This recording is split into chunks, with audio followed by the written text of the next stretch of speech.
નમસ્કાર દર્શક મિત્રો, મહામંથન મંતવ્ય ન્યૂઝમાં આપનું સ્વાગત છે। મહેસાણા પોલીસ આ દિવસોમાં ખૂબ સરાહનીય કામગીરી કરી રહી છે।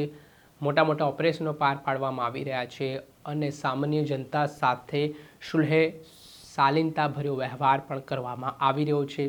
એસપી હિમાંશુ સોલંકી જે પોતાની કડકાઈને લઈને અને લોકો સાથેના સંવાદને લઈને શાલીનતાને લઈને પણ ચર્ચામાં રહેતા હોય છે, ત્યારે તેરા તુજકો અર્પણ કાર્યક્રમ અંતર્ગત આજે મહેસાણામાં મોટી માત્રામાં જે લોકોના ફોન ચોરાઈ ગયા હતા, ખોવાઈ ગયા હતા, તે લોકોને તેમના ફોન પરત કરવામાં આવ્યા હતા। આમાં વાત કરીએ તો 2022થી લઈને અત્યાર સુધી 72 જેટલા આવા ફોનો છે તે ચોરાયેલા હોય, ખોવાયેલા હોય તેવી અલગ અલગ રજૂઆતો છે તે સામે આવી હતી અને તેના જ પગલે મહેસાણા પોલીસે મહેનત કરીને આ 4 વર્ષ જેટલો સમયગાળો વીતી ચૂક્યો ત્યારબાદ પણ આ માલિકો સુધી તેમની કિંમતી વસ્તુઓ પહોંચાડી। એટલે આમાં ઘણી બધી વખત છે તે લોકો ફોન ચોરાઈ જાય છે તો એવી આશા ગુમાવી બેઠતા હોય છે કે હવે શું થવાનું છે, પોલીસ પણ કાંઈ નહીં કરે ને હવે ફોન ભૂલી જવાનું। પણ મહેસાણા પોલીસે ફરી એકવાર ખરા અર્થમાં સાબિત કરી બતાવ્યું કે ગમે તેવી વસ્તુ હોય, પોલીસ ધારે તો પાતાળમાંથી પણ તેને શોધી લાવશે ને તેવો જ દાખલો છે તે મહેસાણા પોલીસે પૂરો પાડ્યો છે, જેમાં 12,50,000થી વધારાનો જે મોબાઈલ ફોનની કિંમતો હતી, અંદાજિત 72 જેટલા સ્માર્ટફોન હતા, તે તેમના માલિકોને મળીને પરત કરવામાં આવ્યા છે। આને લઈને જે આજે મહેસાણા પોલીસની કામગીરી સામે આવી તેને લઈને એસપી હિમાંશુ સોલંકીએ શું પ્રતિક્રિયા આપી, શું વાત તેમણે મહત્વની કરી, તે સાંભળો।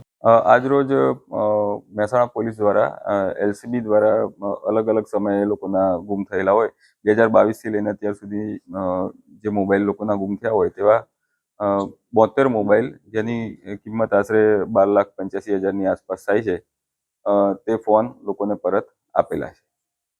એવું કહી શકાય કે મોબાઈલની કિંમત તો ભલે અત્યારે ઓછી હોય 2-5 હજાર, પણ એમાં રહેલા ડેટા મહત્વના હોય છે અને બેંકિંગ ડેટા પણ એમાં હોય છે, એ લોકો માટે મહત્વના હોય છે અને એની ગંભીરતા લેવાય છે। મોબાઈલ આજકાલ એક જરૂરિયાતનું સાધન થઈ ગયેલ છે અને મોબાઈલમાં ઘણો બધો ડેટા રાખેલો પણ હોય છે, બેન્કિંગ ડેટા બીજો અગત્યનો ડેટા પણ હોય છે। એટલે ઘણીવાર મોબાઈલ કરતાં મોબાઈલમાં રહેલો ડેટા વ્યક્તિઓ માટે અગત્યનો થઈ જતો હોય છે।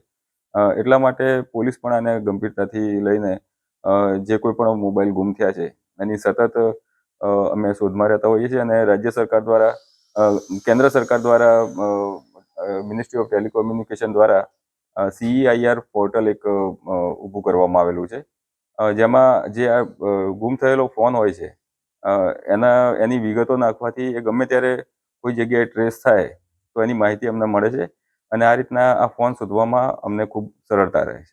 સર, આ મોબાઈલ છે ગુજરાત યા ગુજરાત બહારથી બી શોધી લેવાયા છે? બિલકુલ અલગ અલગ જગ્યાએ 72 મોબાઈલ છે, એટલે દરેક કોઈ ગુજરાતમાંથી પણ મળેલા છે, અમુક અન્ય રાજ્યોમાંથી પણ મળેલા છે। આ રીતના અલગ અલગ જગ્યાએથી ટ્રેસ કરવામાં આવેલા છે। ફોન ચોરાય, ખોવાય કે ગુમ થાય એ સમયે નાગરિકોએ શું કાળજી રાખવી, કયા પ્રકારની અપીલ છે?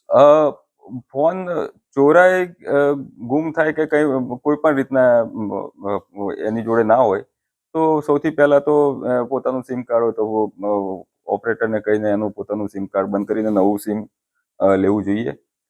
ફોનની અંદર કોઈ એવો ડેટા હોય બેન્કિંગને લગતો કે તો પોતાનું બેન્કિંગ જ્યાં આગળ ખાતું હોય ત્યાં આગળ પહેલાં એને એ કરીને ફરીથી એને વિગતો બધી ફરીથી એ કરવી જોઈએ। જે ઓનલાઈન જે કંઈ પણ વિગતો હોય, પાસવર્ડ હોય તો પાસવર્ડ બદલવો જોઈએ, એ બધામાં ધ્યાન રાખવું જોઈએ। સાથે સાથે પોલીસનું પણ ધ્યાન દોરવું જોઈએ। એનું જ્યારે પણ પોલીસનું ધ્યાન દોરશે ત્યારે આ CEIR પોર્ટલ ઉપર અમે આ વિગતો ચડાવીને જ્યારે પણ ટ્રેસ થાય ત્યારે અમે પરત આપી શકીએ।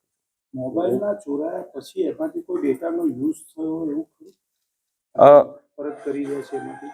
નહીં, અત્યારે હાલ જે છે એમાંથી કોઈનું પણ ડેટા યુઝ થયો છે કે નહીં એ હાલ અમને ખબર પડી શકે એમ નથી, પણ આમાંથી કોઈની સાથે અત્યારે હાલ જે આવેલા છે એમાંથી કોઈની એવી ફરિયાદ હોય કે અમારી વિગતોનો અન્ય કોઈ જગ્યાએ ઉપયોગ થયો છે એવું હાલ સુધી કંઈ ધ્યાને આવેલું નથી। આપણે સાંભળ્યા મહેસાણાના એસપી હિમાંશુ સોલંકી, તેઓ કહી રહ્યા છે કે મોબાઈલ ફોનની કિંમત જે 2022માં હતી તેના અનુસંધાને અત્યારે જોઈએ તો મહત્ત્વની નથી, પરંતુ તેમાં રહેલા ડેટા લોકોના ખૂબ મહત્ત્વના હોય છે અને તેના જ કારણે પોલીસે પણ જે અલગ અલગ પોર્ટલ થકી તેમના સુધી ફરિયાદ આવે છે તે ફરિયાદનું સુખદ નિરાકરણ લાવીને તે માલિકોને તેમની કિંમતી વસ્તુઓ છે તે પરત કરી છે। દર્શક મિત્રો, આવા જ નવા વિડીયો સાથે આપણે માહિતગાર કરતા રહીશું, એટલે મહામંથન મંતવ્ય ન્યૂઝ જોતા રહો.